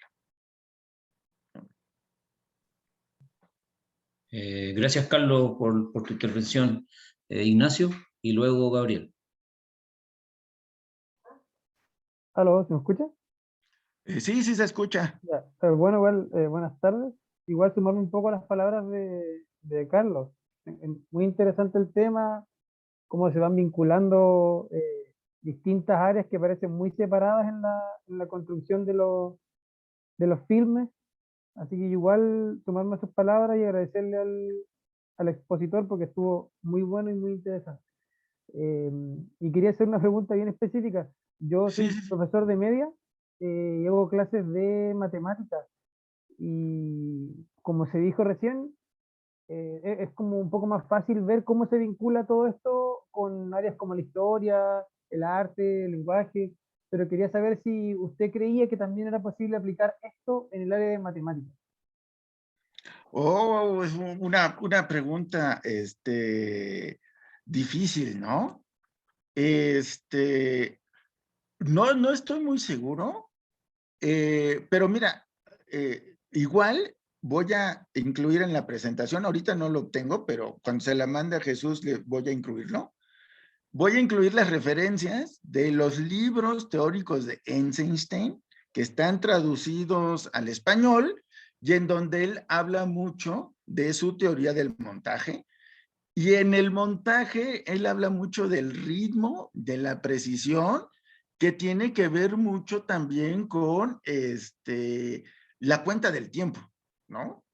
Einstein sabía que el impacto de una escena también tenía que ver mucho con la duración de la misma. Entonces, él cuando hacía sus montajes, literalmente iba contando minutos y segundos que iba a tener la secuencia, porque sabía que si la hacía demasiado corta, igual el mensaje no llegaba a transmitirse, y si la hacía demasiado larga, el impacto de lo que quería mostrar se perdía, ¿no? Entonces, él sí habla en sus libros de la importancia que tiene llevar ciertas cuentas para que el film, la película, cumpla el objetivo, ¿no? No sé si por ahí podría establecerse un vínculo entre el cine y las matemáticas.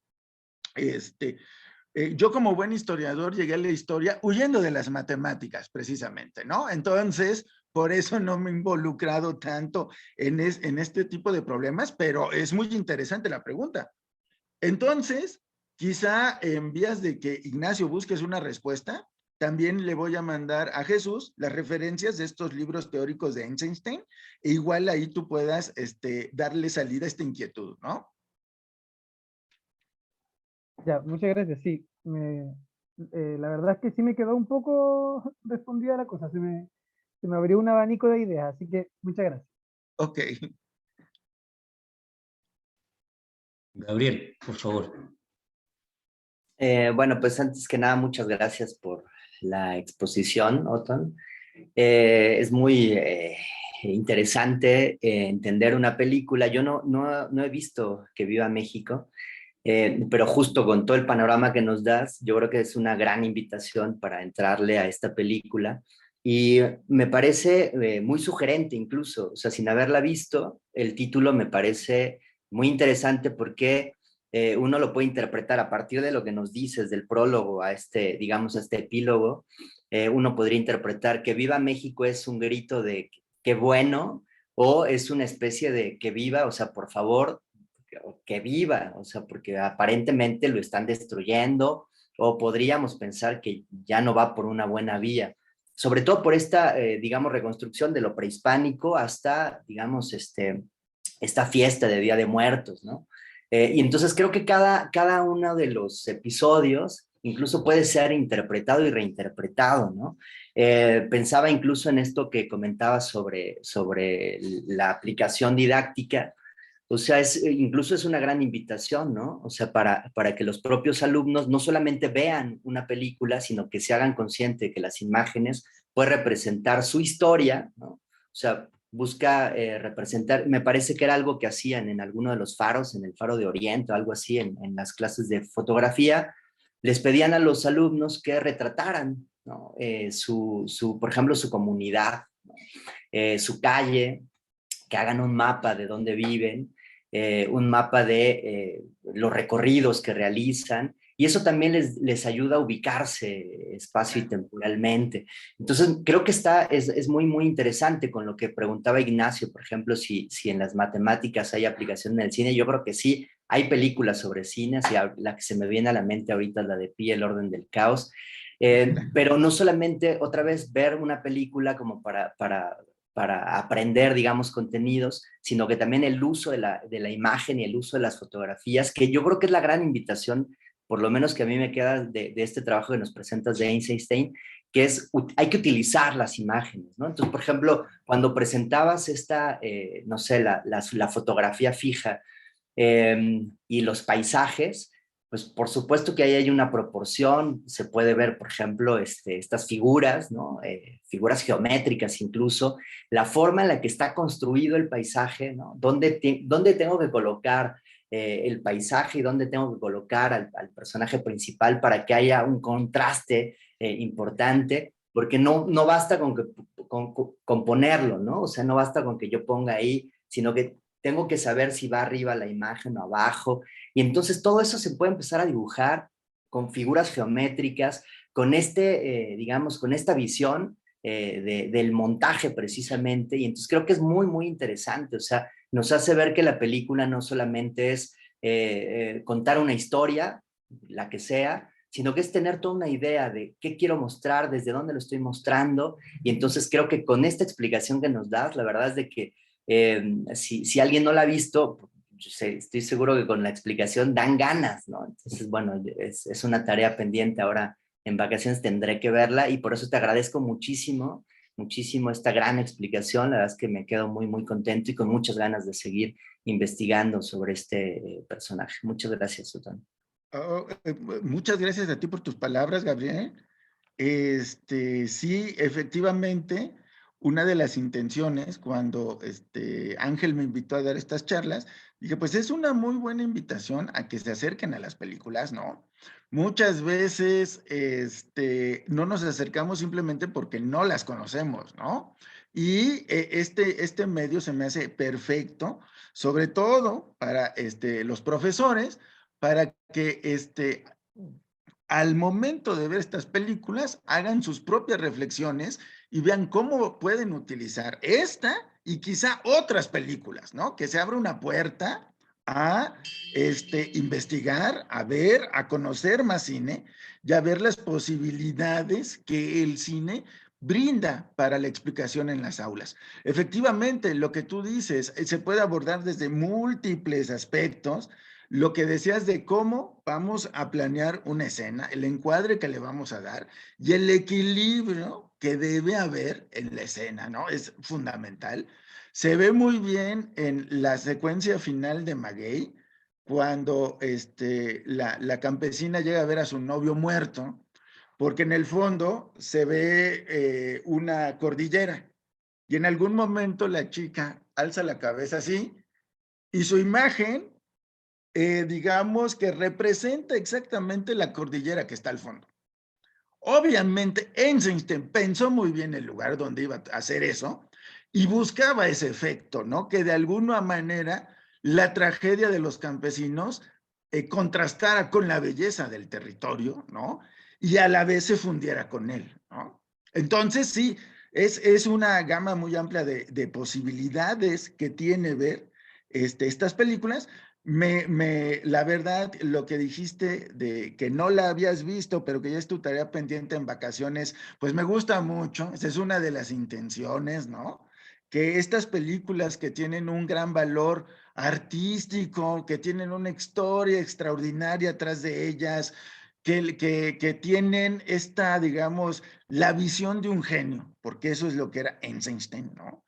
Se conozcan más, se difundan más y obviamente si el resultado se logra y ustedes se acercan a la película y la ven con estos ojos, no sí, de amante del cine, pero también de profesor en busca de material, en busca de herramientas, creo que va a ser una experiencia muy buena, ¿no? Y creo que no van a quedar decepcionados porque la película en sí es muy, muy buena. A mí me encanta, como pueden ver, ¿no? Claro, muchas gracias, Otón. Y también recordaba, por ejemplo, también que hay yo solo había visto El acorazado Potemkin y hay una apropiación, digamos, una forma de rehacer en Los Intocables, de la escena de las escalinatas, ¿no? Y Exacto, entonces exacto. es justo algo que también pueden hacer los estudiantes, ¿no? O sea, ves una escena y entonces ahora tú recréala, pero en tu contexto, ¿no? Que me parece que también es la intención, por esto que nos cuentas de Eisenstein, ¿no? De no hacer un retrato fiel de México, sino justo mostrarles y aprendan a leerlo, ¿no? O sea, es una provocación de ustedes también, cómo lo van a leer, ¿no? Y entonces creo que también para los estudiantes podría funcionar muy, muy bien, ¿no? Entonces, muchas gracias. Exacto, exacto. Sí, y fíjate lo que estás haciendo, Gabriel. A partir de lo que yo les he platicado, tú todavía sin ver la película, ya estás ideando modos en cómo puedes, a partir de ella, hacer ejercicios para tus alumnos, ¿no? Y yo creo que eso va a pasar. O sea, una vez viendo la película, ustedes irán ideando modos en que puede ser útil para lo que ustedes tengan que exponer en el salón de clase.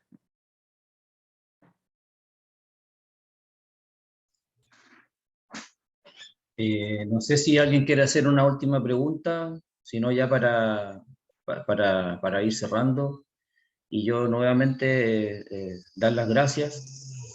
Creo que ahí es una de las claves, ver la película con intencionalidad, y ahí también uno va educando, buscando información del lenguaje del cine, que yo creo que aprendiendo conceptos básicos de él, el uso de cámara y otras cosas, permite que uno pueda hacer esa mediación que tú señalabas y le da acceso a quien va a observar distinto. Y eso es todo un mundo, porque acá Gabriel decía que no se le ocurría nada, pero acaba de señalar muchas ideas, sobre todo con la pregunta que hacía Ignacio hace un rato con lo de matemáticas, que pueden servir como base o como piso para que uno le dé esta intencionalidad y que los estudiantes, cuando uno les da estas tareas, después nos sorprenden con lo creativos que pueden ser cuando llegan con las respuestas. Entonces, yo creo que tampoco esto se trata de que el fragmento de la película sea algo acabado, sino que sea el piso para que estimule a que él pueda crear ciertas reflexiones en torno a lo que se le está mostrando. Así que, bueno, me sumo a los agradecimientos, quedo a la espera de tu material, Otton. La gente que quiera la grabación y las diapositivas que me va a enviar Otton, me las solicita al correo. Y lo otro, les voy a confirmar si la última charla del 7 de enero se hace en esa fecha o la cambiamos para marzo. En enero acá en Chile se inicia como el periodo de vacaciones, y el 7 de enero es cuando termina la fiesta de Guadalupe, si no me equivoco, la fiesta de los Reyes Magos, si no me acuerdo mal.